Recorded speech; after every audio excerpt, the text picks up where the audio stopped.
पहला सवाल है, इनमें से कौन सा कथन असत्य है? ठीक, इनमें से कौन सा कथन असत्य है? फटाफट आप लोग भी आंसर देते जाइएगा, लेट नहीं करना। सरंजामी व्यवस्था मराठा भू राजस्व प्रथा से संबंधित है। दूसरा है सरंजामी व्यवस्था भूमि मराठा सरंजामी भूमि मराठा वेतनदारों को उनके निर्वहन के लिए प्रदान की जाती थी। तीसरा है अंग्रेजों ने 1612 ईस्वी में सूरत में फैक्ट्री स्थापित की, जो कि उनकी दूसरी फैक्ट्री थी। चौथा है अंग्रेजों ने 1611 ईस्वी में मुसलीपट्टनम में अपनी पहली फैक्ट्री स्थापित की। पांचवा इनमें से कोई नहीं या एक से अधिक। इसमें सत्य असत्य वाली बात है, देखते हैं कौन कौन असत्य है।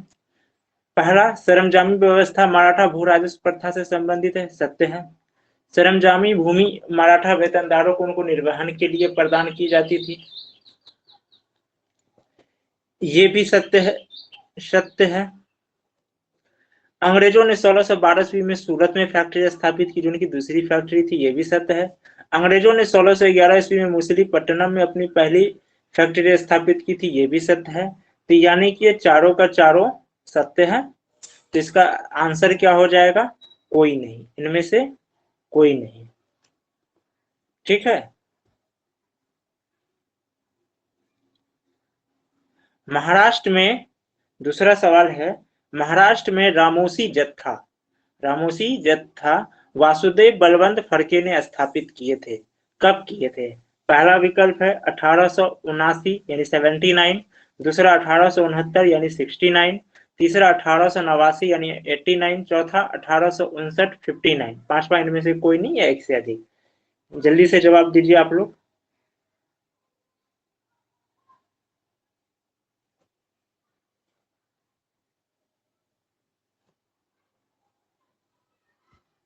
एक स्टूडेंट जवाब दिए है ए, और कोई?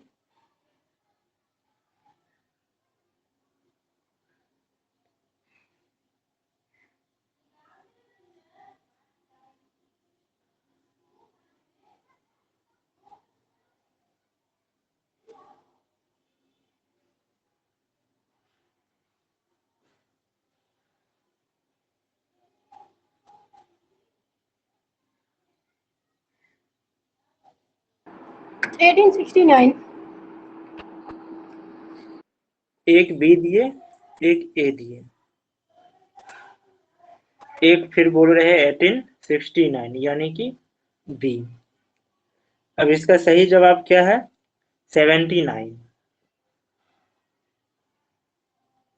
ए।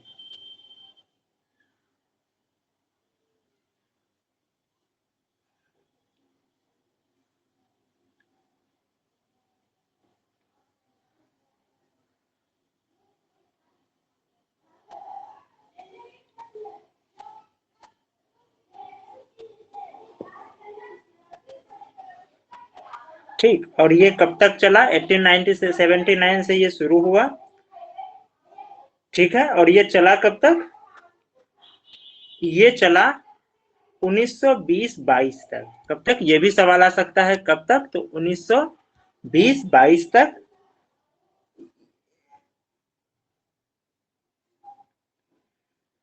ठीक है। ये किसने किया था? किसानों ने किया था, रामोसी किसानों ने। किसके खिलाफ? जमींदारों के अत्याचारों के विरुद्ध।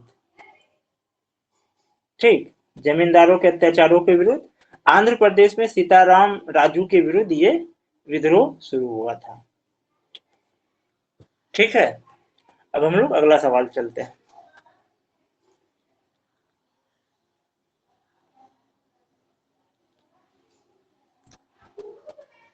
लीटन की जगह लॉर्ड रिपन ने वायसराय बनते ही 1882 ईस्वी में वायसराय बनते ही क्या किया? Vernacular press act, vernacular press act, देसी प्रेस अधिनियम, हिंदी में इसी को कहते हैं देसी प्रेस अधिनियम, इसको क्या कर दिया? रद्द कर दिया। अब सवाल है, ये एक्ट लाया कब था? ये वर्नाक्यूलर प्रेस एक्ट यानी देसी प्रेस अधिनियम लाया कब था? सवाल है, लाया कब था? विकल्प है, पहला 1878 यानी 78, 1886, 86, 1885, 85, 1875 यानी 75। अब आप लोग बताइए कब लाया था ये 5 पॉइंट में से कोई नहीं या एक से अधिक?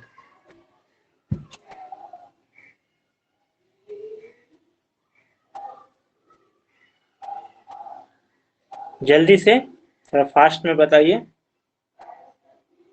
1878, 1886, 1885, 1875 इनमें से कोई नहीं या एक से अधिक?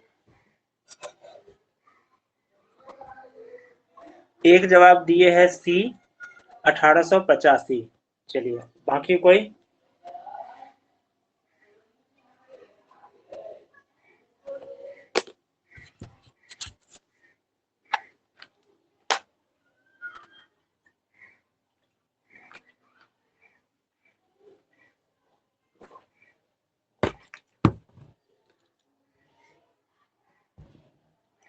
इसका सही जवाब है ए नंबर 1878।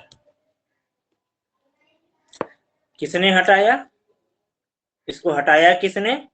तो हटाया रिपन ने। हटाया रिपन ने। लागू किसने किया था? लेटन ने। सर मेरी वॉइस नहीं। क्या बोले? मैं बोल रही सर मेरी वॉइस नहीं जा रही है। टेक्स्ट कर दिया कीजिए, आपके तरफ नेटवर्क प्रॉब्लम होगा। एबीसी ही तो उत्तर देना है ऐसे भी।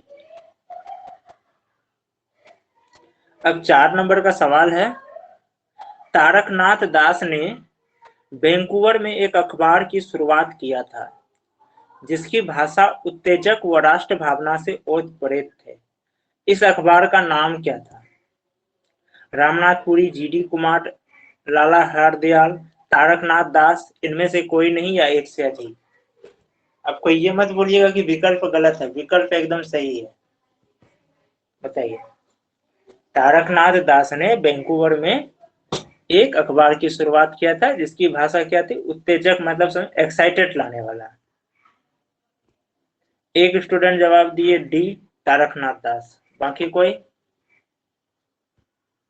एक जवाब दिए ए रामनाथपुरी। बाकी कोई?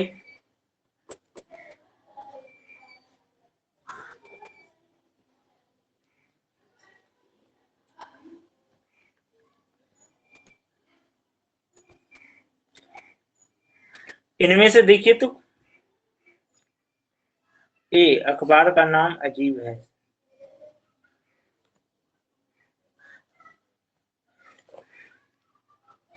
इनमें से कोई भी अखबार का नाम लग रहा है?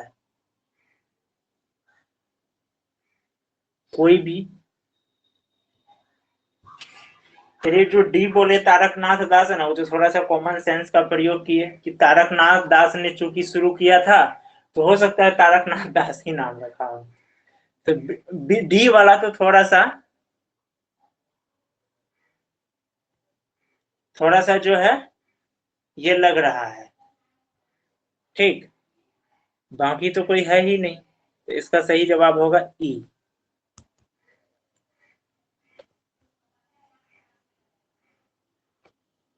कोई नहीं। इसका नाम फिर क्या था? अखबार का नाम क्या था? अखबार का नाम था फ्री हिंदुस्तान। क्या नाम था? अगर सवाल आ जाए अखबार का क्या नाम था तो याद रखिएगा फ्री हिंदुस्तान। ठीक, अब चलते हैं अगला सवाल 5 नंबर का। इनमें से कौन सा कथन असत्य है? 5 का सवाल है, इनमें से कौन सा कथन असत्य है? गदर आंदोलन छेड़ने का सबसे महत्वपूर्ण कारण प्रथम विश्व युद्ध की शुरुआत था। गदर आंदोलन 1913 में शुरू हुआ।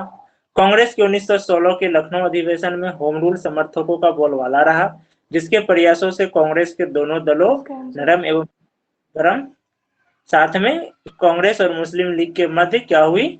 सहमति के बिंदु ढूंढे जा सके। पहले ही आंसर आ रहा है। इंडियन अर्नेस्ट पुस्तक के लेखक वैलेंटाइन चिरोल ने अपनी पुस्तक में क्या किया? बाल गंगाधर तिलक को भारतीय अशांति का जनक कहा। इनमें से कोई नहीं या एक से अधिक? अब इसका जवाब देखते हैं। जवाब देखने से पहले गदर आंदोलन के बारे में थोड़ा सा बता देते हैं विस्तार पूर्वक।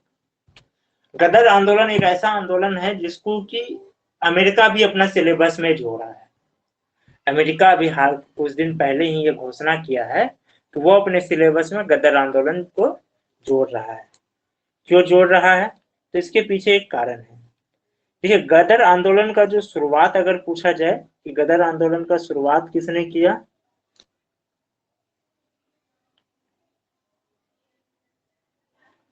तो इसमें आता है आपको किसका नाम आता है। गदर आंदोलन का स्थापना किसने किया था? जिसका संस्थापक माना जाता है सबसे पहले है गदर पार्टी। ठीक, पार्टी बना फिर आंदोलन शुरू हुआ। तो इसका संस्थापक माना जाता है सरदार सोहन सिंह भाकना। क्या माना जाता है? सरदार सोहन सिंह भाकना। सोहन सिंह भाकना ये इसका संस्थापक है। इसलिए ये कभी सवाल आ जाए कौन संस्थापक थे, तो वहां पे सरदार सोहन सिंह भाकना ही लगाना है। लेकिन इस पार्टी को बनाने का सोच किसका था? सोच था लाला हरदयाल। कौन थे? लाला हरदयाल। अब लाला हरदयाल ऐसा क्यों सोचे, तो इसका भी एक कहानी है। लाला हरदयाल ब्रिटेन में जो है ऑक्सफोर्ड यूनिवर्सिटी के छात्र थे। कहाँ के छात्र थे? ऑक्सफोर्ड यूनिवर्सिटी के, जहां की वो एक स्वतंत्रता आंदोलन का गतिविधियां चलाने के आरोप में इसको निकाल दिया। ये शब्द पे ध्यान दीजिएगा, स्वतंत्रता आंदोलन चलाने के आरोप में। आरोप से मतलब होता है कि ये स्पष्ट नहीं है कि वह चला रहा था कि नहीं चला रहा था, लेकिन उस पर आरोप लगा के चलाया। शब्दों पर, ये इतिहास में शब्दों पे ध्यान दीजिए। यहाँ है स्वतंत्रता आंदोलन चलाने के कारण निकाल दिया, इसका मतलब प्रमाणित हुआ था नहीं। आरोप है, इसका मतलब आरोप तो लगा लेकिन प्रमाणित नहीं हुआ, उसको सिर्फ आरोप में निकाल दिया।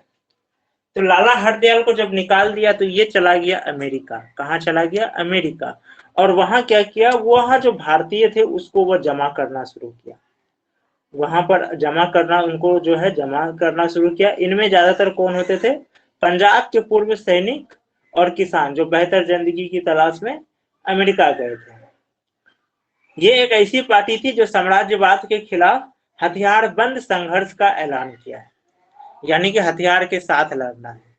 उस समय तक महात्मा गांधी का भारत में कोई स्थान ये नहीं आया था स्थित, लेकिन दक्षिण अफ्रीका में ये अपना अहिंसा वाली नीति का प्रयोग कर चुके थे और उसको एक सफलता मिल चुकी थी।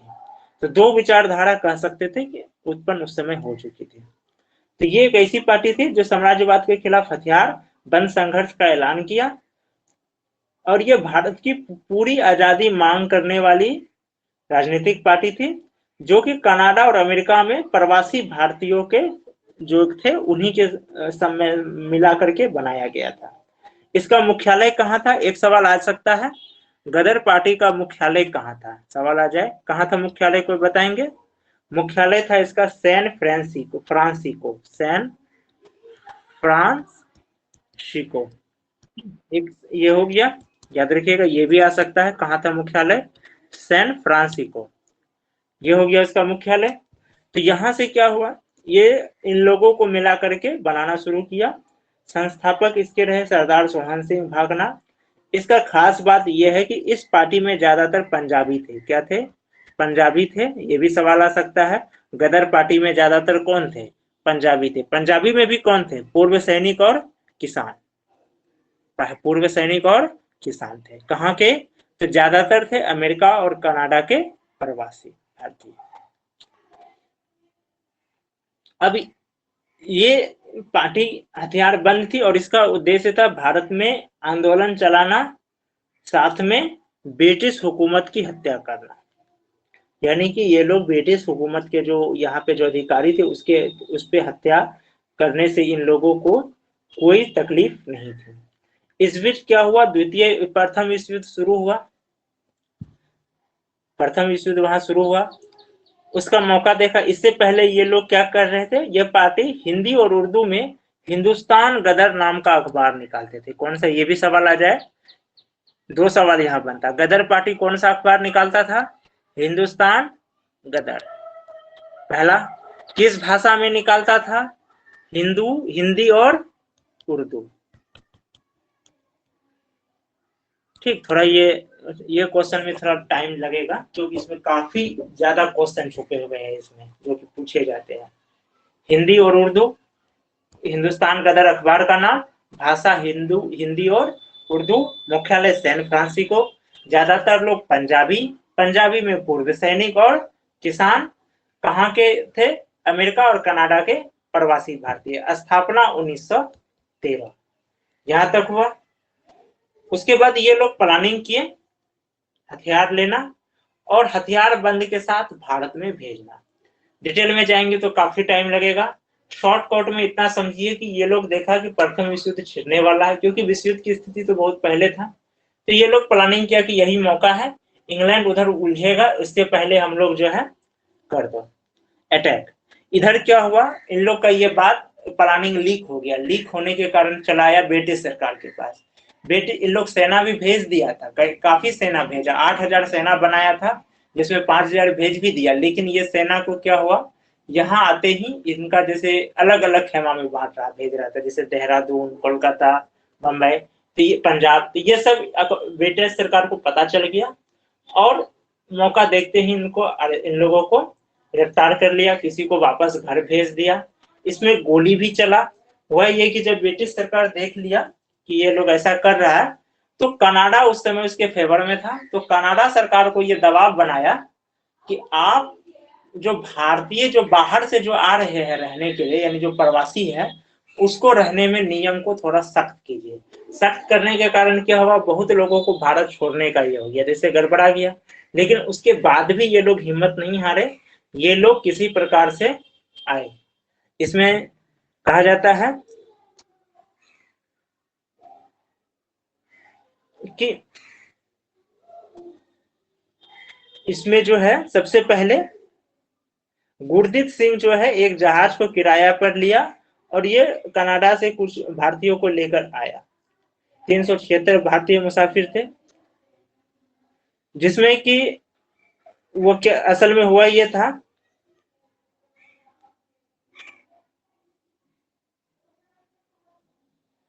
कि उस समय भारत में जो है अकाल आया था और ब्रिटिश से जो है इधर कुछ ब्रिटिश हुकूमत से जो है क्या कहते हैं तंग आया, तो ये लोग कनाडा गया। लेकिन कनाडा सरकार उसको उतरने नहीं दिया, मात्र 24 लोगों को उतरने दिया। ठीक, तो 24 लोगों को जो उतरने दिया, उस जहाज का नाम था कोमागाटा मारू घटना। कोमागाटा मारू, क्या नाम था? कोमागाटा मारू। अब ये कोमागाटा मारू जहाज का नाम क्यों इंपॉर्टेंट है, सवाल है, क्योंकि इस नाम पे ये जो जहाज गया था, जिस जहाज पे भारतीय मजदूर, इनके नाम पर क्या है, अभी कुछ दिन पहले 2014 में कनाडा की सरकार ने डाक टिकट जारी किया, जिसमें कि ये जो जहाज है कोमागाटा मारू और उसमें भारतीय मजदूर को दिखाया गया है। इस वजह से ये भी इंपॉर्टेंट है, ये सवाल है। कोमागाटा मारू था, लेकिन हुआ ये कि 376 में 24 को ही सरकार ने उतरने का इजाजत दिया, बाकी को क्या किया, उतरने का इजाजत नहीं दिया। अब क्या हुआ, इसको गदर पार्टी क्या किया, इसका गदर पार्टी दबाव बनाया, लेकिन इसको क्या किया, वापस भारत भेज दिया जहाज को। 6 महीना ये जहाज समुद्र में घूमा, 6 महीना तक ये समुद्र में घूमता रहा। उसके बाद तब ये कहाँ पहुंचा, कलकत्ता में पहुंचा, कलकत्ता में बजबज बंदरगाह में पहुंचा। वहां पहुंचने के बाद उनको क्या कहा, पंजाब जाने को कहा। जो जहाज में जो लोग सवार थे उसको पंजाब जाने को कहा, लेकिन पंजाब जाने से क्या किया, ये लोग इनकार कर दिया। इसके बाद क्या हुआ, ब्रिटिश सरकार उस समय जो है ना उलझ चुका था, मतलब इधर प्रथम विश्व युद्ध, इधर ये सब, तो ये गोली चलाने का आदेश दे दिया। इस गोली कांड में क्या हुआ, 18 लोगों की मौत हो गई। 18 लोगों की मौत हुई, कुछ लोग भाग भी गए। इसमें गुरदीप सिंह भी निकल गया। इसके बाद क्या हुआ, गदर आंदोलन जो है शुरू हो गया। यहीं से जो है गदर आंदोलन शुरू हो गया और बाद में इसको किसी तरीके से दबा दिया गया। गदर पार्टी का उद्देश्य था ब्रिटिश हुकूमत के खिलाफ विद्रोह करना और उनकी हत्या करना, यानी कि ये पूरी तरह से हिंसा को समर्थन में थे कि ब्रिटिश सरकार का हुकूमत खत्म करने के लिए हिंसा का पूरा समर्थन लिया जा सकता है। ठीक है, तो अब हम लोग वापस आ जाते हैं सवाल पर। गदर पार्टी से इतना रिलेटेड सवाल आते हैं ज्यादातर पीटी में, इसलिए ये सब बता दिए। ऐसे इसका बहुत इस पे नोट्स बताएंगे तो भी बहुत लंबा चले जाएगा। मेंस में बताएंगे शुरुआत होने का कारण, कई कारण थे, इसका उद्देश्य, इसका संरचना कैसा था, धर्मनिरपेक्षता को लेके कभी कभी सवाल आ जाता है गदर पार्टी में, जैसे धर्मनिरपेक्षता को लेकर क्या था, इसका उद्देश्य को लेकर के विवेचना करें। मेंस में इस तरीके का क्वेश्चन आता है, तो वो समय लगेगा। हम लोग अपना प्रश्न में आते हैं। तो यहाँ क्या है, गदर आंदोलन छेड़ने का महत्वपूर्ण कारण प्रथम विश्व युद्ध की शुरुआत था। देखिए ये सही भी है, लेकिन एकलौता यही कारण नहीं था, 2-3 कारण और था, इसके उसमें से एक है, और भी कई कारण थे। लेकिन जब देखा कि प्रथम विश्व युद्ध छिड़ रहा है तो इन लोगों को लगा ब्रिटिश सरकार पे दबाव बनाने का अच्छा मौका है। गदर आंदोलन 1913 में शुरू हुआ था, बिल्कुल सही बात है। ठीक है, गदर पार्टी 1913 में बना, तो तभी से ही ये हो गया, शुरुआत हो चुका था। कांग्रेस के 1916 के लखनऊ अधिवेशन में होम रूल समर्थकों का बोलबाला रहा, जिनके प्रयासों से कांग्रेस के दोनों दलों, नरम एवं गरम, एवं कांग्रेस और मुस्लिम लीग के मध्य सहमति के बिंदु ढूंढे जा सके, ये भी सही। चौथा, इंडियन अर्नेस्ट पुस्तक के लेखक वैलेंटाइन चिरोल ने अपनी पुस्तक में बाल गंगाधर तिलक को भारतीय अशांति का जनक कहा है, ये भी सही। ये सवाल आया भी है कई बार बीपीएससी में, किन्होंने बाल गंगाधर तिलक को भारतीय अशांति का जनक कहा है, कई बार ये आया है, तो याद रखिएगा। पांचवा, इनमें से कोई नहीं या एक से अधिक, तो इसका सही जवाब क्या होगा, कोई नहीं, यानी कि ई नंबर।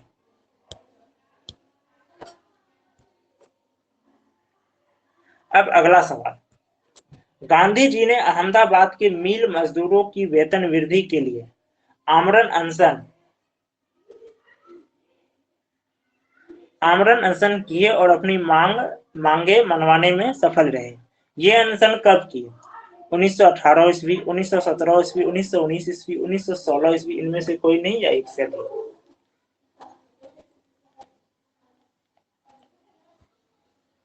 दो स्टूडेंट जवाब दिए हैं ए।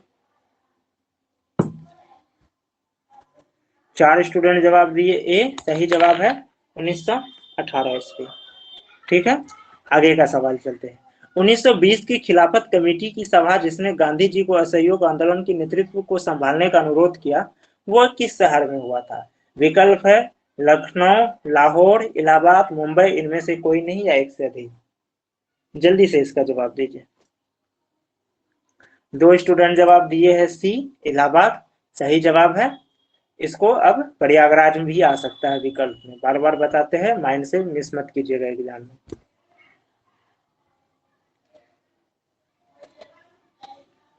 अवध के एका आंदोलन, कौन सा, अवध के एका आंदोलन, यानी कि एका आंदोलन का संबंध किससे है, अवध से है, याद रखिएगा। एका आंदोलन का मुख्य उद्देश्य बढ़े हुए लगान को ना देना था, बढ़े हुए लगान को ना देना था। एका आंदोलन का उद्देश्य क्या था, बढ़ा हुआ लगान को ना देना, किंतु वेद लगान को वे देने के लिए क्या थे, वेद लगान को वो, एक मिनट, समय पर देने के लिए प्रतिबद्ध थे। इस आंदोलन का नेतृत्व मदारी पारसी ने किया। मदारी पारसी ने, यह आंदोलन कब हुआ था, पहले इसमें देखिए कितना चीज छुपा हुआ, कितना क्वेश्चन छुपा हुआ। सबसे पहला, एका आंदोलन का संबंध कहां से, अवध से। किसने नेतृत्व किया, मदारी पारसी। मुख्य उद्देश्य क्या था, बढ़े हुए लगान को ना देना, किंतु वेद लगान को समय पर दे देना, ये इसका मुख्य उद्देश्य था। अब है सवाल, यह आंदोलन कब हुआ था। पहला विकल्प 1921 ईस्वी, दूसरा 1922 ईस्वी, तीसरा 1934 ईस्वी, चौथा 1853 ईस्वी, पांचवा इनमें से कोई नहीं या एक से अधिक।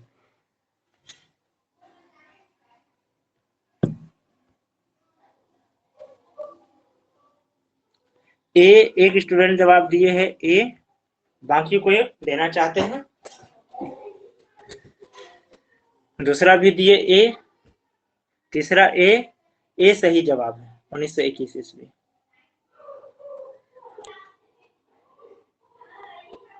आजाद हिंद फौज के संस्थापक सेनापति कौन थे? सुभाष चंद्र बोस, कैप्टन मोहन सिंह, चंद्रशेखर आजाद, भगत सिंह, इनमें से कोई नहीं या एक से अधिक?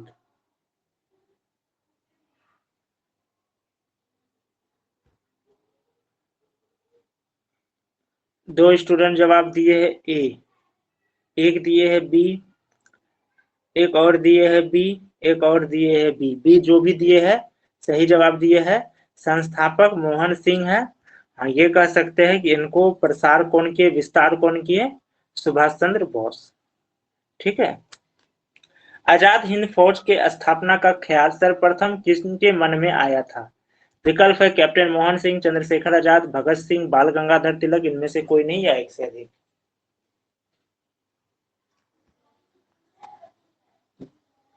तीन स्टूडेंट जवाब दिए हैं ए, कैप्टन मोहन सिंह सही जवाब। ठीक है, अब हम लोग आगे चलते हैं। इनमें से कौन सा कथन सत्य है? 1937 के चुनाव के फलस्वरूप विभिन्न प्रांतों में भारतीय राष्ट्र कांग्रेस की सरकारों का गठन हुआ। 1937 के चुनाव के उपरांत कार्यकारिणी कमेटी 1937 के अंतर्गत कांग्रेस कार्यकारिणी समिति ने भू स्वामित्व को समाप्त करने की नीति अपनाई। छोटा नागपुर के कोलारी आदिवासियों ने अपने क्षेत्र में अंग्रेजी सत्ता का विरोध करते हुए 1820 से 1836 तक आंदोलन किया। बिरसा मुंडा विद्रोह को उल गुलान विद्रोह कहा जाता है। इनमें से कोई नहीं या एक से अधिक? आप लोग जवाब दीजिए, फिर हम दे रहे हैं।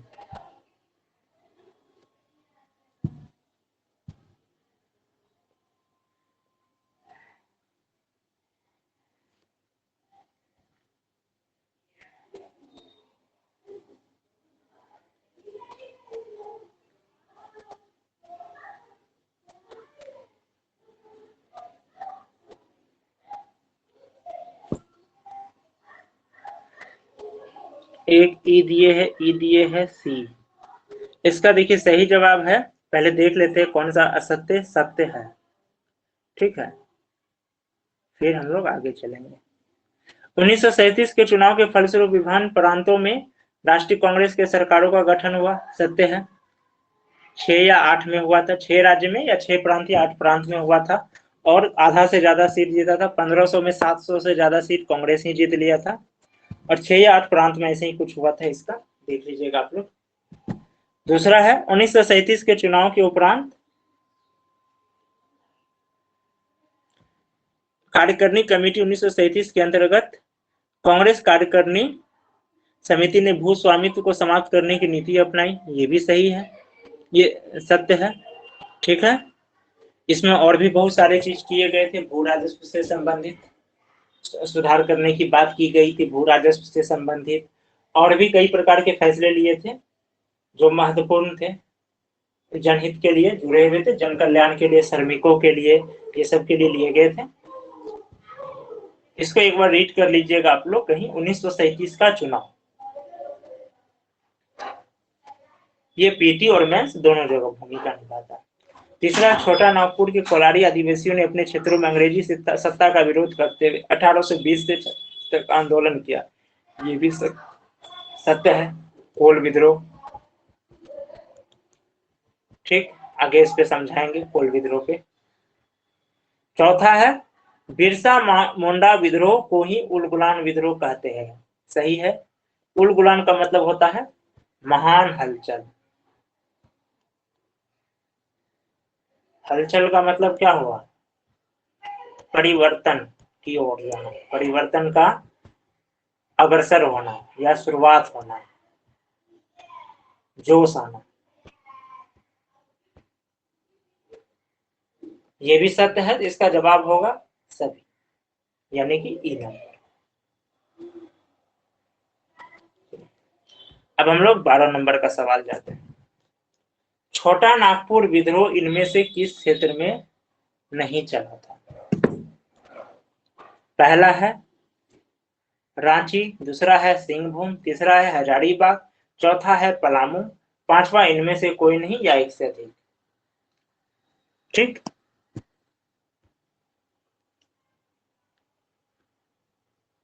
एक स्टूडेंट जवाब दिए है डी पलामू, बाकी और कोई?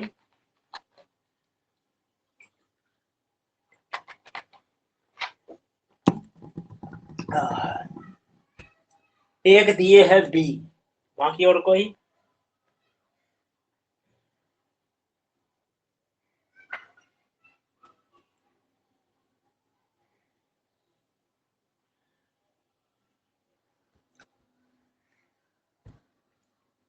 एक दिए है ई।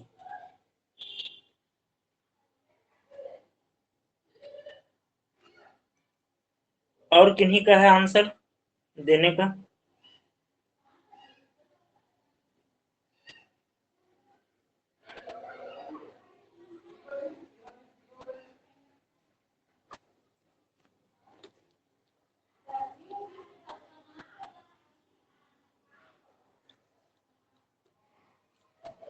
देखिए इसके विकल्प समझने से पहले समझ लेते हैं। कोई बोले है पलामू, एक बोले है सिंहभूम, फिर एक बोले है पलामू, एक बोले है एक से अधिक।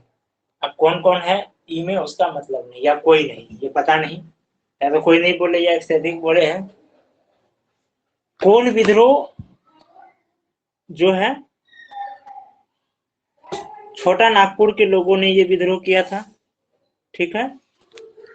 और इसका पता केंद्र कहाँ रहा था? इसमें केंद्र इसका रहा था पलामू, हजारीबाग, सिंहभूम। पलामू, हजारीबाग, सिंहभूम, ठीक, ये इसका केंद्र था। यानी कि आप लोग जिसका जिसका नाम लिए, जिसका जिसका नाम लिए उसमें वो उसका केंद्र ही था। जैसे कोई पलामू लिए, ये भी केंद्र था, सिंहभूम लिए, केंद्र था। इसमें पलामू में सबसे खतरनाक हुआ था, पलामू में काफी खतरनाक हुआ था। ये विद्रोह क्यों हुआ था? तो इस विद्रोह का होने का कारण था कोलों की भूमि। कोलों की भूमि क्या किया गया था? इसको छीन करके मुस्लिमों तथा सिखों को दे दिया गया था। किसको दिया गया था? मुस्लिमों एवं सिखों को दे दिया गया था। नेतृत्व किया था सिगराई एवं सुरगा ने, ठीक है। इसका जो दमन है विल्किंसन ने किया था। कोल विद्रोह का दमन विल्किंसन ने किया था।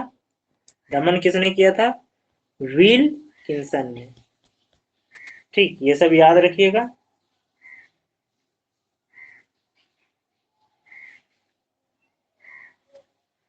महाराष्ट्र में क्षत्रिय कोली जाति ने, क्षत्रिय कोयली जाति ने गोविंद राव खड़े नाम के क्षत्रिय कोली सरदार के नेतृत्व में विद्रोह किया। किसका? गोविंद राव, ठीक। सरदार गोविंद राव खड़े पेशवा का किलेदार और रतनगढ़ किला क्षत्रिय कोली के रक्षक में था। जब अंग्रेजों ने पेशवा की मात दी तो उसके बाद क्षत्रिय कोलियों ने विद्रोह कर दिया। और वही लोग क्या किए? क्षत्रिय कोली पहाड़ियों में गए और अंग्रेजों को मारने लगे, ठीक। कोल विद्रोह पर एक नोट्स बना हुआ है, टेलीग्राम में भी मिल जाएगा। और अभी वाले वेबसाइट में तो नहीं है, लेकिन नए वाले वेबसाइट में डाल दिया जाएगा, आप लोग वहां पढ़ लीजिएगा। कोल विद्रोह, संथाल विद्रोह, जितने भी विद्रोह हुए हैं, चाहे आदिवासी जनजातियों का हो या अन्य प्रकार के भी जो विद्रोह हुए हैं, सारे विद्रोहों का एक लिस्ट वहां पर बना हुआ है पूरा व्याख्या के साथ। वो सब आप लोग देख लीजिएगा वहां पर।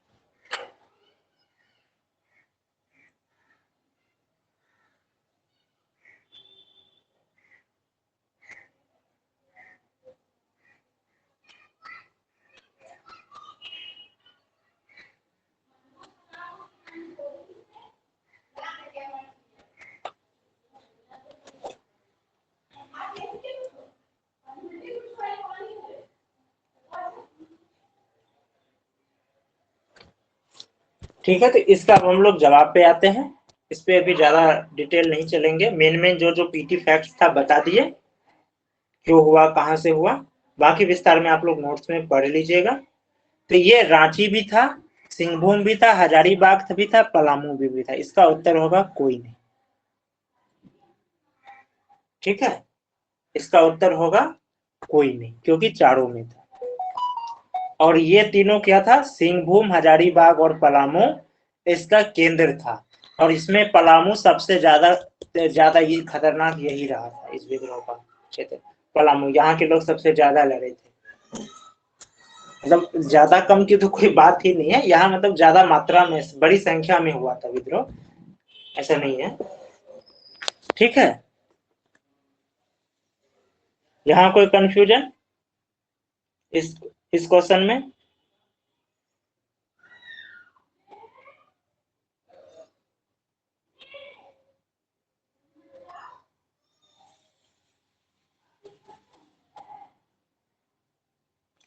कोई कंफ्यूजन आप लोग का इस क्वेश्चन में?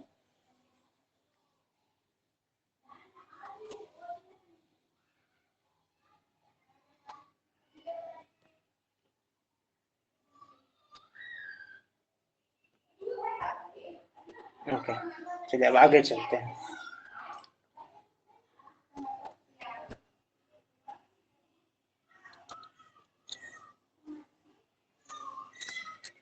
गांधी जी का चंपारण आंदोलन जो तिनकठिया पद्धति के विरोध में शुरू हुआ था, ये कब हुआ था? गांधी जी का चंपारण आंदोलन किस में हुआ था? तिनकठिया पद्धति में। ठीक, सवाल है कब हुआ था? 1917, 1916, 1915, 1919। सभी जवाब दे चुके हैं। ए नंबर सही जवाब है। किस लिए हुआ था? तिनकठिया पद्धति के विरोध में। ठीक है, बिरसा मुंडा विद्रोह, बिरसा मुंडा विद्रोह जिसे कि उलगुलान विद्रोह भी कहा जाता है, जिसे कि उलगुलान विद्रोह भी कहा जाता है। उलगुलान का मतलब बता चुके हैं, किस ईस्वी में हुआ। इसका विकल्प है 1899, 1853, 1894, 1858। इनमें से कोई नहीं या एक से अधिक। इसका सही जवाब है 1899। बाकी बिरसा मुंडा पर एक नोट्स दिया हुआ है मॉडर्न हिस्ट्री पीटी फैक्ट्स में, आप लोग पढ़ लीजिएगा। इनमें से कौन सा कथन असत्य है? फिर यहाँ ध्यान से देखिएगा। Sir James Outram and W Taylor ने 1857 के विद्रोह को अंग्रेजों के विरुद्ध हिंदू मुसलमानों की षड्यंत्र की संज्ञा दी है। ठीक, कौन कौन? सर जेम्स आउटरम और डब्ल्यू टेलर। 1857 ईस्वी के संग्राम में साहूकार, शिक्षित वर्ग और भारतीय शासक इस विद्रोह से अलग रहे। साहूकार, शिक्षित वर्ग और भारतीय शासक, एवं उन्होंने अंग्रेजों की सक्रिय मदद भी की। ठीक है, बिहार में 1857 के विद्रोह की शुरुआत का क्रम इस प्रकार है, ये भी सवाल आ जाता है। रोहिणी, पटना, मुजफ्फरपुर एवं जगदीशपुर। ठीक है, चौथा है गवर्नर जनरल लॉर्ड होर्डिंग ने नरबली प्रथा पर प्रतिबंध लगाया था, जिसके कारण खोंड जनजाति ने अंग्रेजों के विरुद्ध विद्रोह किया था। ठीक, पांचवा इनमें से कोई नहीं या एक से अधिक।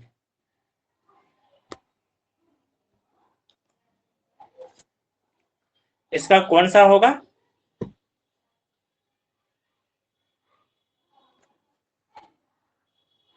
इसका सही जवाब होगा ई नंबर। क्यों? क्योंकि सबके सब सत्य है। Sir James Outram and W Taylor ने 1857 के विद्रोह का अंग्रेज सर बिहार में 1857 पटना से स्टार्ट हुआ था ना? नहीं, रोहिणी सर से। बिहार में 1857 पटना से स्टार्ट। नहीं, रोहिणी से। वो जो पटना आता है ना, उसका कई प्रकार के सवाल है, वो अलग तरीके से आता है। इस पे हम आगे जो है ना 1857 पर एक पूरा आप लोगों को ये भी मिलेगा, जितने भी क्वेश्चन आते हैं वहां आपको समझ में आ जाएगा। ठीक है, एक सेट मिलेगा जहां से 1857 पर प्रश्न रहेंगे, 100 से ज्यादा प्रश्न है, तो वहां पर आपको अच्छे से समझा देंगे। इसका अलग अलग जगह अलग अलग हो जाता है, जैसे कि कहां पर पहली बार एक हुआ, जगदीशपुर भी जैसे कहीं कहीं उत्तर आ जाता है अगर बाबूवीर को, फिर कहां पर सब आया, कहां पर से फिर लड़ना शुरू किया, तो अलग अलग सवाल है। यहाँ पर है कि किस प्रकार से इसका जो है क्रम रहा, शुरुआत का क्रम। तो यहाँ पर शुरुआत का क्रम में सीधा है कि कहां से शुरू हो चुका था। इसमें हथियार के साथ, सेना के साथ या किसी के नेतृत्व के साथ से कोई मतलब नहीं है। 1857 का सीधा संबंध है। तो इसका हो गया रोहिणी, पटना, मुजफ्फरपुर एवं जगदीशपुर, ये भी सत्य है।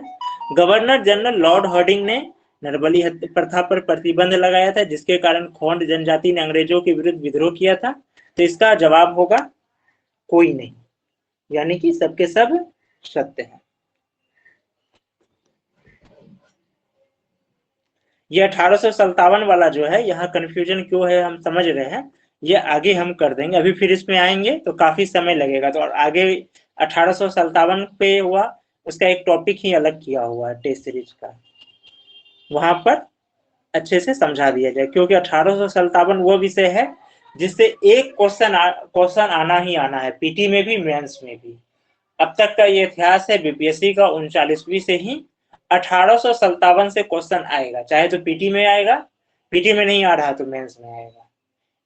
जैसे अभी कुछ दिन पहले ही एक आप लोगों को मिला होगा, जिसमें कि एक पूरा एनालाइज किया हुआ है कि 1857 से संबंधित मेंस में कौन कौन क्वेश्चन आता है। वो एनालाइज किए थे 4 क्वेश्चन का, कि यही चारों क्वेश्चन जो है घुमा फिरा कर आते रहता है 1857 से संबंधित मेंस में। उसी प्रकार अभी हम लोग पीटी का कर रहे हैं, तो महत्वपूर्ण विषयों का इस प्रकार से हो रहा है। जैसे कि अब इसका हो गया गांधी जी से रिलेटेड क्वेश्चन आना ही आना है, उसी प्रकार संथाल विद्रोह से रिलेटेड जो जनजातीय आंदोलन है उससे भी आना है। तो जो जो प्रमुख है उसका अलग से अलग अलग नोट्स बनाया जा रहा है, जिसको कि क्या होगा कि वो मेंस में भी यूजफुल होगा, पीटी में भी यूजफुल होगा। तो वहां पे जब उसका कराएंगे तो क्लियर हो जाएगा कि किस स्थिति में किसका क्या उत्तर होगा, कब रोहिणी होगा, कब पटना होगा, कब जगदीशपुर होगा, ये सब वहां पर स्पष्ट करा दिया जाएगा। ठीक है, कोई कंफ्यूजन?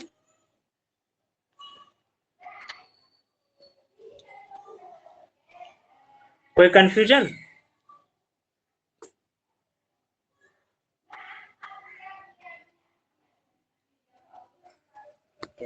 इसका उत्तर हो गया इनमें से कोई नहीं। अब आते हैं 16 नंबर, इनमें से कौन सा कथन सत्य है? ठीक है, अब देखते हैं सत्य में। 1905 के स्वदेशी आंदोलन में बहुसंख्यक मुसलमानों ने साथ नहीं दिया था, विशेषकर खेतिहर मुसलमानों ने, जिसका प्रमुख कारण अंग्रेजी सरकार द्वारा मुसलमानों में सांप्रदायिकता का जहर घोलना था। ये भी सत्य है। ठीक है, 1905 के स्वदेशी आंदोलन में कृषक भी इस आंदोलन से नहीं जुड़ सके थे। ये भी सत्य है। महात्मा गांधी ने खिलाफत आंदोलन को हिंदुओं और मुसलमानों की एकता के एक ऐसे अवसर के रूप में देखा जो 100 वर्षों में भी पुनः प्रस्तुत नहीं होगा। ये भी सत्य है, उन्हीं वो दोनों को मिलाना चाहते थे। असहयोग आंदोलन वापस लेने के बाद 10 मार्च 1922 ईस्वी को गांधी जी को गिरफ्तार कर 6 साल के लिए जेल भेज दिया गया था। ये भी सत्य है। ठीक है, उसके बाद 5वां है इनमें से कोई नहीं, ये एक से अधिक। सवाल क्या था, कौन सा कथन सत्य है? तो हम लोग देख रहे हैं सभी कथन सत्य है यहाँ पे, तो इसका जवाब हो जाएगा एक से अधिक, यानी कि सभी में एक से अधिक अंग नंबर। कौन सा हो जाएगा? अंग, यानी कि ई नंबर, एक से अधिक, सबके सब सत्य है। यहाँ पर कई सवाल है बने हुए, जैसे कि गांधी जी को असहयोग आंदोलन के वापस लेने के बाद जेल कब भेजे गए? 10 मार्च 1922। कितने साल के लिए? 6 वर्ष के लिए। ठीक उसी प्रकार 1905 में कौन शामिल नहीं हुए थे? तो बहुसंख्यक मुसलमानों ने साथ नहीं दिया था, कृषक लोग भी साथ नहीं दिया था। अब है कि बहुसंख्यक मुसलमानों ने क्यों नहीं दिया? क्योंकि अंग्रेजी सरकार ने इसमें सांप्रदायिकता का जहर घोल दिया था। ठीक है, असल में सांप्रदायिकता का जहर घोला, वो जो विभाजन, ये आंदोलन हुआ था किसके? बंगाल विभाजन के विरुद्ध, और ये किया ही इसलिए था ताकि सांप्रदायिकता का जहर घोला जा सके। 1857 के संग्राम के बाद से ही ब्रिटिश सरकार इस चीज पे पूरा ध्यान देती थी कि भारत में हिंदू मुसलमान जितना ज्यादा लड़ सके उनके लिए अच्छा है, और इसमें वो कामयाब भी हुआ। भले 1905 में विफल हो गया, लेकिन 1947 में देखिए तो सफल हो गया। जैसे बंगाल का ब्रिटिश सरकार ने बंगाल का विभाजन कब किया था पहली बार?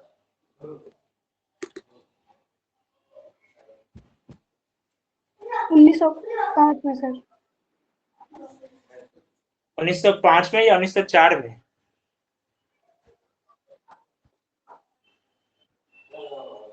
1905 में था, लॉर्ड कर्जन आया था 1904 में, है ना, थोड़ा कंफ्यूजन है, जो है 1904-5 में, ठीक, जो भी है 1905 में। दूसरी बार कब किया था? दूसरी बार अंग्रेजों ने बंगाल का विभाजन कब किया था?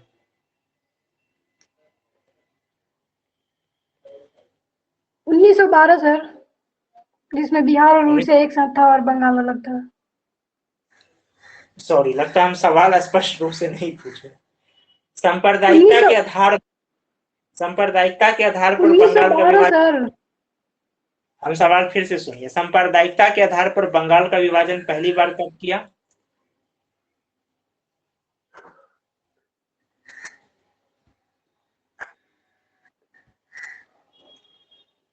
सवाल मेरा फिर से सुनिए, सांप्रदायिकता के आधार पर, सवाल है सांप्रदायिकता के आधार पर बंगाल का विभाजन पहली बार कब किया? प्रशासनिक आधार पे नहीं, हम सांप्रदायिकता के आधार पर पूछ रहे हैं। अभी तो तुरंत आप लोग जवाब दिए हैं, 1905। 1905 में जो सांप्रदायिकता के आधार पर हुआ, हिंदू और मुस्लिम के नाम पे, ठीक है। अब सवाल है, सांप्रदायिकता के आधार पर दूसरी बार बंगाल का विभाजन कब हुआ था?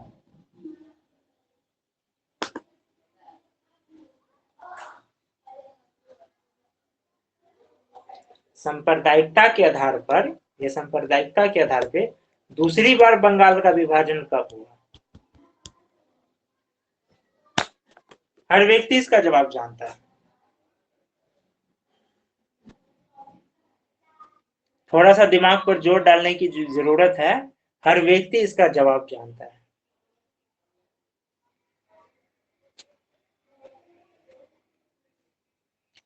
सांप्रदायिकता के आधार पर दूसरी बार इसका विभाजन किया था 1947 में। आखिर जो पाकिस्तान जो बना था, जो अभी जो बांग्लादेश है, ये पहले पश्चिम बंगाल का हिस्सा था ना, बंगाल का हिस्सा था, और ये जो भी बांग्लादेश है पहले तो पाकिस्तान ही था ना, पूर्वी पाकिस्तान। बात समझे? वो तो 1971 में सर, पाकिस्तान। हम पूछ रहे हैं अंग्रेजों ने कब किया? 1971 से। 71 में तो बांग्लादेश बना। मेरा सवाल था, सांप्रदायिकता के आधार पर अंग्रेजों ने बंगाल का दूसरी बार विभाजन कब किया? ये समझे, ये बंगाल है, अंग्रेज इसको 47 में क्या किया, ये बना दिया पाकिस्तान। तो देखिए, इसमें तो कोई दो राय नहीं है कि पाकिस्तान का निर्माण तो सांप्रदायिकता के ही आधार पे हुआ है, इस पे तो कोई दो राय नहीं है। धर्म एक जो है, धर्म के ही नाम पर मांग किया गया था, जो जिन्ना जो मांग किए थे वो तो धर्म के ही आधार पर किए थे ना, कि हम लोग जो है क्या है, हमारी संस्कृति अलग है, हमारा ये सब अलग है, हम सुरक्षित नहीं है, समस्या है, ये धर्म के ही नाम पर हुआ था। इसमें कोई भले ही वो करते वक्त क्या था कि जो जहां रहना चाहता है रह सकता है, यानी जो मुसलमान भारत वाला भाग में रहना चाहता है रह सकता है, और जो हिंदू पाकिस्तान में भी रहना चाहता है रह सकता है। लेकिन क्या संविधान में कभी ऐसा हुआ? संविधान में तो वो साफ साफ उसका धर्म प्रधान है, ठीक। तो ये जो बना था बंगाल, ये जो बांग्लादेश है भी, पहले ये क्या था? पूर्वी पाकिस्तान। और ये पूर्वी पाकिस्तान पहले क्या था? बंगाल था, जिसको धर्म के आधार पे ना अलग किया। ये भी तो सांप्रदायिकता 1971 में सर भारत को, अब समझिए 1971 सर, सब जो इंदिरा गांधी की थी। 71 में पाकिस्तान बांग्लादेश बना, समझे? 71 में बांग्लादेश, जैसे बेरूवाड़ी संघ मामला, बेरूवाड़ी है ना, बेरूवाड़ी पढ़ते हैं ना पॉलिटिक्स में, क्या पढ़ते हैं? बेरूवाड़ी किसको दिया गया? पाकिस्तान को दिया गया, लेकिन अभी किसके पास है? बांग्लादेश के पास। क्यों है? क्योंकि जब दिया गया था तब बांग्लादेश क्या था? पाकिस्तान था। बेरूवाड़ी मामला किस बुक में किसके बारे में लिखा रहा था? बेरूवाड़ी संघ मामला पाकिस्तान। बुक में देखिएगा पॉलिटी का पाकिस्तान ही लिखा रहेगा, पाकिस्तान, जिसमें कि बहुत स्टूडेंट कंफ्यूज हो जाता है कि बेरूवाड़ी है पश्चिम बंगाल, यहाँ पे आपको कहाँ हुआ ये? पश्चिम बंगाल में, दार्जिलिंग साइड में। उसके बाद पाकिस्तान है इस तरफ, तो फिर भला पाकिस्तान को कैसे देगा? तो क्यों दिया कहा जाता है? क्योंकि जब दिया गया था तो उस समय क्या था? उस समय बांग्लादेश पाकिस्तान था। जब वो समझौता हुआ था तो बांग्लादेश क्या था? पाकिस्तान था। अब जो रिकॉर्ड में पाकिस्तान आया है तो वही पाकिस्तान ही चल रहा है, उसको संशोधित क्यों नहीं किया गया कि बांग्लादेश कर दे। अब पाकिस्तान चल रहा है तो पाकिस्तान ही चल रहा है। एग्जाम में भी आ जाता है और वहां पाकिस्तान ही दिया जाता है।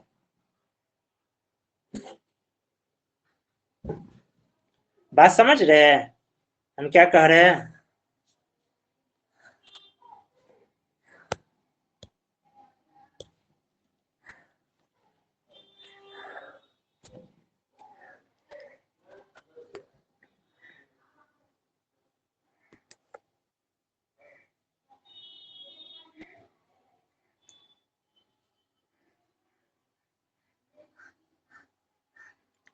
ठीक है, तो ये जो है सांप्रदायिकता का था, समझ गए। बंगाल का क्या था? उन लोगों की, अंग्रेजों की जो मेंटेलिटी थी उसका था ही। और वो अंततः कहा जाए तो अंग्रेज सफल हुए। 1947 का विभाजन, ये भारतीयों की जीत कम, अंग्रेजों का जीत ज्यादा है।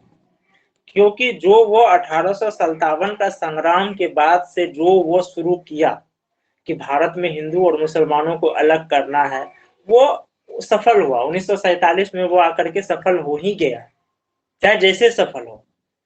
धर्म के नाम पर यह देश बट ही गया, उसका एक उद्देश्य था। क्योंकि अगर सपोज कीजिए 1947 में देश बंटवारा नहीं होता, ठीक, और सीधे पूरे भारत तो एक रहता, एक भारत अभी रहता, समझिए कि अभी पाकिस्तान और बांग्लादेश भी एक साथ रहता, तो अभी भारत दुनिया में अमेरिका से भी के जैसा है। आज ये दूसरी जीडीपी तो जरूर रहती, चाइना को तो ये जरूर पछाड़ता। क्योंकि एक तो जो क्षेत्र दिया गया है ना, यही क्षेत्र में तो बिजनेस कर करके आज चाइना अमीर बना हुआ है। ये पाकिस्तान में अभी आता है ना, बलूचिस्तान का लोग कहता है ना कि पूरा चीन वाला जो है यहाँ का संसाधन को लूट के जा रहा है। इसी को तो लूट लूट के वो हो रहा है। एक तो यहाँ पर काफी कीमती संसाधन थे जो क्षेत्र गए, खासकर ये पाकिस्तान का जो हड़प्पा वाला क्षेत्र है, बांग्लादेश का भी है। अगर ये सब क्षेत्र भी एक सरकार के अंतर्गत रहता तो समझिए अभी भारत का जीडीपी कितना जाता। और यही चीज अंग्रेज चाहते भी नहीं थे। अंग्रेज क्या, कोई भी पश्चिमी देश नहीं चाहता। तो यहाँ कह सकते हैं कि वो लोग दूर की सोचते थे। वो ये तो सोचते ही थे कि आज नहीं तो कल हो सकता है यहाँ जितनी बड़ी आबादी है, विद्रोह होगा, देश छोड़ना होगा। तो देश छोड़ना भी है तो इस स्थिति में छोड़ना है कि ये देश पीछे रहे। इस स्थिति में छोड़ना है कि ये देश, आज भी देख लीजिए पाकिस्तान जो है आतंकवादी भेजता है, भारत बेचारा क्या करता है? पाकिस्तान यहाँ से आतंकवादी भेजता है। भारत अब इससे बचने के लिए क्या करता है? अपना एक बड़ा राशि क्या करता है? पश्चिमी देशों को दे के आता है, कहे भैया हमको हथियार दो, पाकिस्तान से खतरा है। हम लोग जो आज इतना हथियार के पीछे भाग रहे हैं, किससे बचने के लिए? पाकिस्तान से ही ना बचने के लिए। एक तरफ चाइना, पाकिस्तान, चाइना का तो फिर भी कम ये है क्योंकि वो तो उसका तो फिर भी बिजनेस है मार्केट में, आर्थिक प्रतिबंध लगा देते हैं, बेचारा साइलेंट हो जाता है। इसका तो अपना देश में बिजनेस नहीं है, तो भारत में बिजनेस कहाँ से होगा कि आप प्रतिबंध लगाइएगा? अगर यहाँ से निर्यात भी रोक दीजिएगा, जैसे कि पुलवामा में हुआ था, पता चला कि यहाँ तो टिड्डा भी खा लिया, ये लोग टिड्डा खा के भी रह गया, इतना महान है। टिड्डा भी 20 रुपया 30 रुपया किलो बिक रहा था। यहाँ का किसान परेशान था कि टिड्डा का क्या करे, वो लोग पकड़ पकड़ के ही खा लिया। तो वही चीज है। तो अंग्रेज लोग जो थे बच्चे, ये लोग बहुत दूर तक का दिमाग लगा के चलते थे ना। वो लोग दोनों चीज लेके चलते थे। जब तक दबाना है दबा दो, दबा नहीं पाए, अब आजाद छोड़ना पड़ेगा तो उसका आगे का भी सोच के चला, उसके आगे भी कैसे इसको जो है अपना कंट्रोल में रखना है ये देश को। आज है तो दोनों देश कंट्रोल में। आज पाकिस्तान भी दौड़ के जाता है अमेरिका और ब्रिटेन के पास, भारत भी जाता है, वो मारने वाला हथियार लेता है, भारत बचने वाला हथियार लेके आता है, और दोनों पैसा दे के आता है। मेहनत करते हैं हम लोग का टैक्स लेता है, उन लोग ले रहा है। तो आज ये हो रहा है।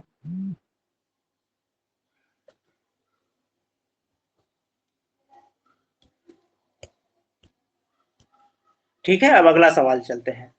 5 फरवरी 1922 को एक जुलूस पर गोलीबारी से जनता में उत्तेजित हुई थी। 5 फरवरी 1922 को एक जुलूस में गोलीबारी से जनता उत्तेजित हुई थी, जिस पर पुलिस पर हमला बोल दिया, जिसके फलस्वरूप 12 फरवरी 1922 को आंदोलन वापस ले लिया गया। यह आंदोलन कौन सा था? 2 स्टूडेंट जवाब दे चुके हैं। ए विकल्प है असहयोग आंदोलन, सविनय अवज्ञा आंदोलन, स्वाधीनता आंदोलन, खिलाफत आंदोलन। इनमें से कोई नहीं, या एक से थे। चूंकि 1922 से रिलेटेड है, सब समझ चुके हैं, असहयोग आंदोलन था। सवाल क्या था? 5 फरवरी 1922 को एक जुलूस पर गोलीबारी हुई, जिससे जनता उत्तेजित हुई। फिर इसके बाद क्या हुआ? चोरी चारा कांड हुआ। और उसके बाद क्या हुआ? 12 फरवरी 1922 को आंदोलन वापस ले लिया। सवाल था आंदोलन कौन सा था? तो आंदोलन का नाम था असहयोग आंदोलन।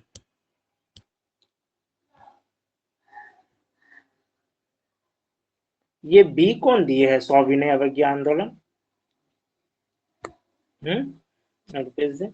सविनय अवज्ञा आंदोलन 1930 है, यहाँ 1922 क्लियर लिखा हुआ है।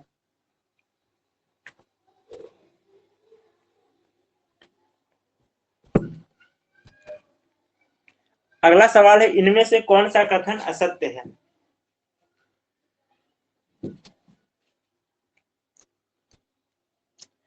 पहला विकल्प है खुदाई खिदमतगार संगठन की स्थापना खान अब्दुल गफ्फार खान ने किए थे। ठीक, ये सत्य है। दूसरा, खान अब्दुल गफ्फार खान को सीमांत गांधी कहते हैं, ये भी सत्य है। खुदाई खिदमतगार संगठन ने सविनय अवज्ञा आंदोलन में पश्चिमोत्तर प्रांत में महत्वपूर्ण भूमिका निभाई थी, ये भी सत्य है। यहाँ से देखिए घ नंबर है, यहाँ से विकल्प एक साथ हो गया है, ये घ नंबर है। यहाँ से मानवतावादी साम्यवादी मानवेंद्र नाथ राय कम्युनिस्ट इंटरनेशनल का सदस्य बनने वाले पहले भारतीय थे। कौन? मानवतावादी साम्यवादी नेता, साम्यवादी मतलब ये नेता थे मानवेंद्र नाथ राय, कम्युनिस्ट इंटरनेशनल का सदस्य बनने वाले पहले भारतीय थे, ये भी सत्य है। ठीक, तो इसमें असत्य कौन हुआ?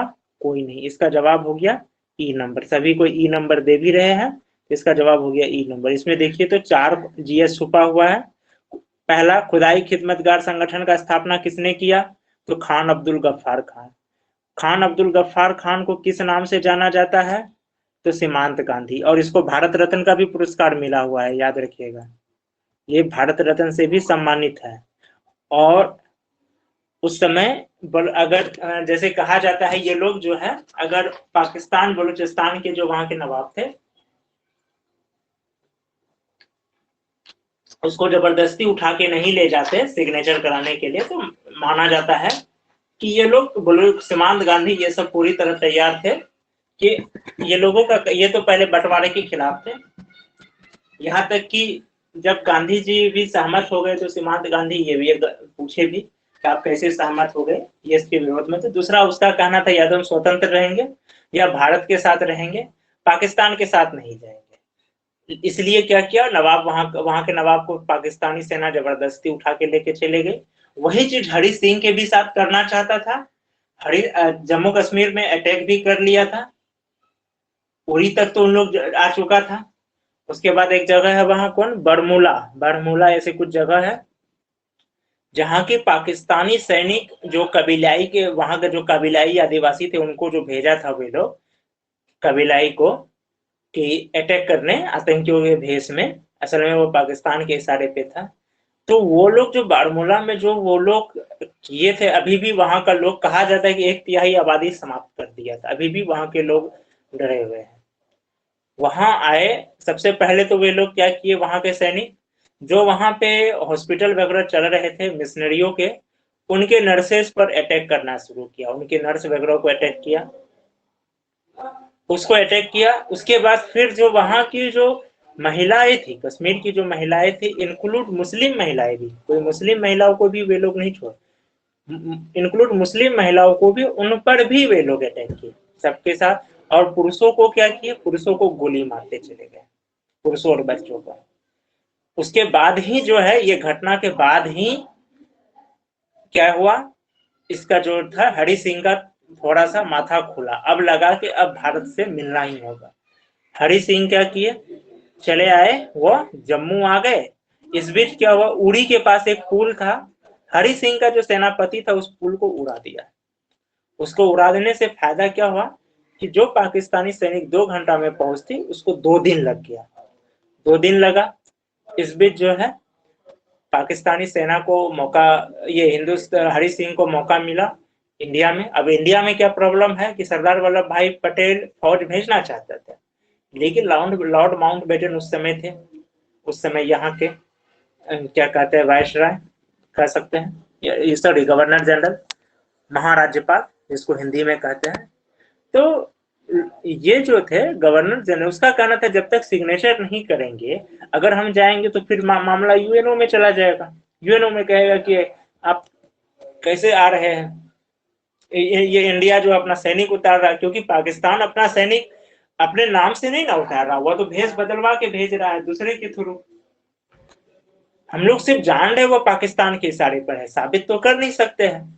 और अगर बिना सिग्नेचर का भेजेंगे फिर पाकिस्तान यूएनओ चले जाएगा कि भारत जो है अपना सैनिक जम्मू कश्मीर में उतार के कश्मीर को डरा धमका रहा है।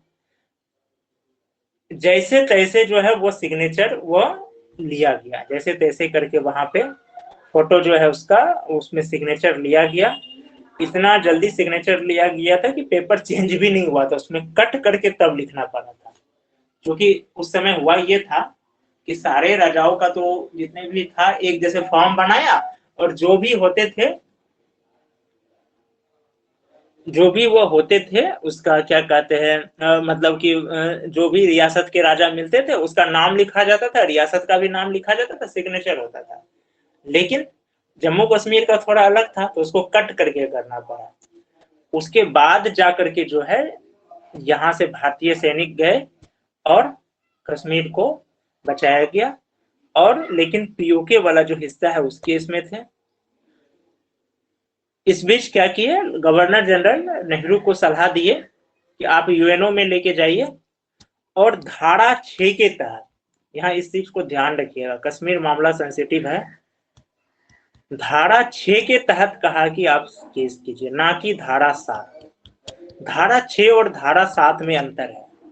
अंतर क्या है, अगर धारा 6 के तहत अगर कोई शिकायत हुआ है यूएनओ में तो उसका फैसला मानने के लिए हम बाध्य नहीं है।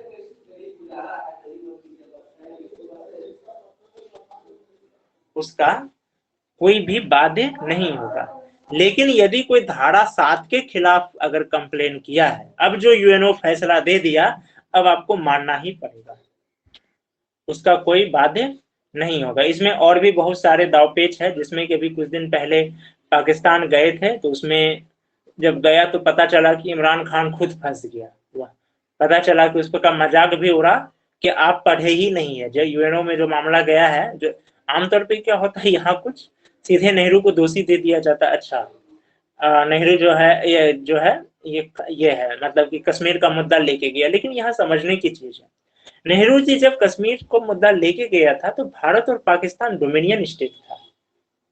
उस समय भारत सब प्रभु राज्य नहीं बना था, क्योंकि हमारा संविधान लागू नहीं हुआ था। हम लोग 1947 के भारत शासन अधिनियम के तहत ही, स्वतंत्रता अधिनियम के तहत ही क्या थे, चल रहे थे। संविधान सभा को संसद का दर्जा जरूर मिला था, लेकिन हम लोग थे डोमिनियन स्टेट ही। पाकिस्तान के साथ भी यही स्थिति थी। ऐसे और भी बहुत सारे कारण थे। यही वजह है कि यहाँ पे नेहरू जी एक चालाकी भी की। और उस समय नेहरू जी का मानना था कि अगर अभी हम, देखिए ये बात तो क्लियर है, मान के चलिए कि उस समय हम लोग पोक से निकाल देते, जम्मू कश्मीर पोक से अगर पाकिस्तानी सैनिक को निकाल भी देते, पाकिस्तान 4 बार युद्ध हार चुका है, कई बार वो दुनिया के सामने जो है कह सकते हैं कि वो गलत साबित हो चुका है, लेकिन फिर भी वो इतना बेशरम देश है कि मीडिया के सामने आकर वो क्या बोलता है कि भारत ही शांति का बात नहीं करना चाहता है। यानी कहने का मतलब मेरा ये है कि अगर वो मामला सुलझा भी देता तो पाकिस्तान सुधरने वाला नहीं था, वहां कुछ हद तक फैसला लेने वाला सही था, चाहे माउंटबेटन हो चाहे नेहरू हो, एक समझदारी के साथ लिया। कभी कभी ऐसा होता है कि आपके सामने का एक तरफ कुआं है एक तरफ खाई है, आपको किसी ना किसी में तो कूदना होगा, चाहे तो कुआं में कूदिए चाहे खाई में कूदिए। तो समझदारी क्या होती है? कुआं में खोदना, जो है कूद जाना। अगर उस समय मान के चढ़िए ले भी लेते, पाकिस्तान कुछ और सोचता। वो तो 47 से आज तक यही सोचिए रहा है कि भारत को कैसे घुसपैठ करे, कैसे उसको परेशान करे। उसका तो वो तो बंद होने वाला है नहीं। इसलिए कहा कि इसको यहाँ छोड़ दो, यहाँ पर इसको छोड़ दो, क्योंकि यहां से इसको आजाद करोगे, ये कभी गुजरात से घुसेगा, कभी पंजाब से घुसेगा, कभी राजस्थान से घुसेगा। यहाँ छोड़ दो, ये यहाँ बंधा रहेगा, इसका अधिकांश तो यहाँ बंधा रहेगा। दूसरा, यूएनओ में मामला गया, ये सोच के गया मामला कि पक्ष तो ज्यादातर भारत के ही इसमें था, लेकिन यूएनओ में जाने के बाद क्या हुआ, पश्चिमी देश अपना राजनीति खेल लिया। जो नेहरू जी को उम्मीद था वो साथ दिया नहीं, वो साथ दिया नहीं, जिसकी वजह से क्या हुआ, मामला लंबा चलता चला गया। बाद में 1971 में जब युद्ध हुआ, भारत पाकिस्तान का जब युद्ध हुआ था, जब बांग्लादेश बना था, उसके बाद 93,000 सैनिक आ गया था। उस समय फिर इंदिरा गांधी क्या किया था, एक सिग्नेचर कराई, जिसको शिमला समझौता भी हम लोग कहते हैं। सिग्नेचर क्या कराया गया, सिग्नेचर कराया गया कि आज से जम्मू कश्मीर का मामला द्विपक्षीय है, यानी कि भारत और पाकिस्तान समझेगा।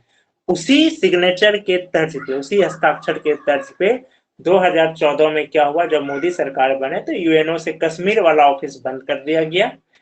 कहा कि अब हम लोग यूएनओ का यहाँ ऑफिस को नहीं ढोएंगे, कश्मीर का मामला हमारा आपसी मामला है, हम लोग सुलझा लेंगे।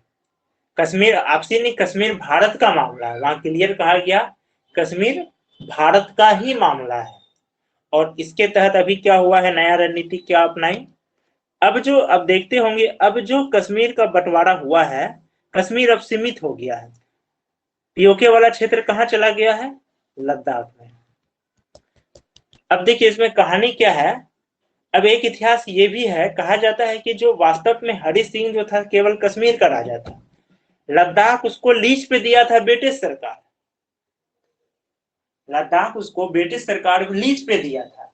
तो इस हिसाब से जब उसको लीज पे दिया तो वह ब्रिटिश सरकार का हिस्सा था, यानी कि लद्दाख कश्मीर से कोई मतलब ही नहीं। तो कश्मीर और यूएनओ में कौन सा विवाद है, यूएनओ में कश्मीर का विवाद है, और कश्मीर हरि सिंह के अंदर में था, जो कि वो सिग्नेचर करके दे दिया है।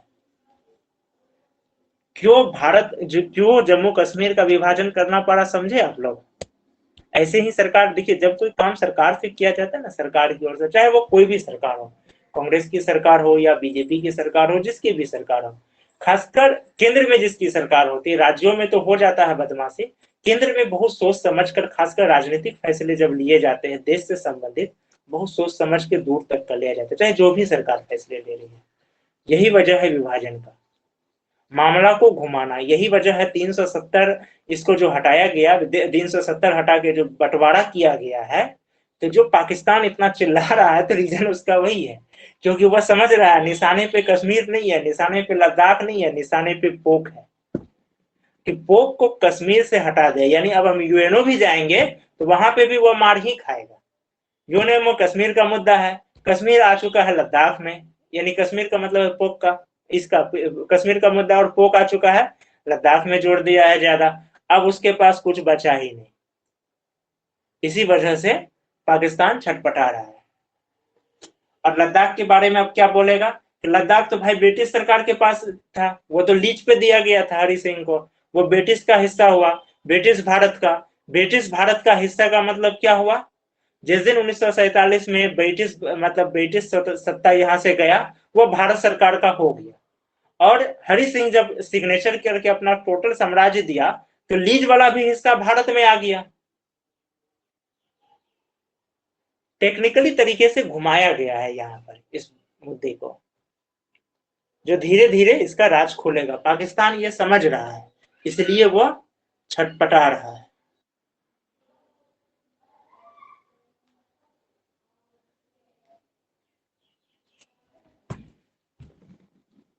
इसका जवाब हो जाएगा अंग, यानी कि एक से अधिक।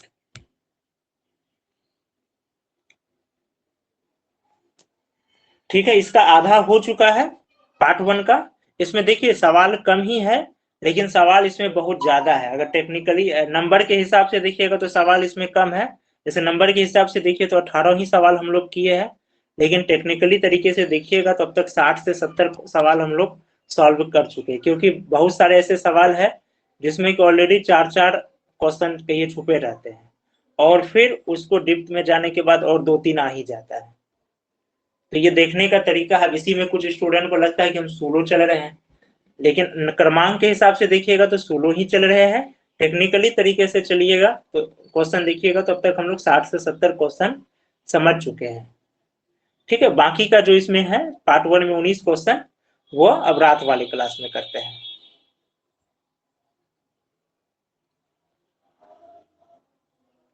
ठीक है, किसी का कोई क्वेश्चन?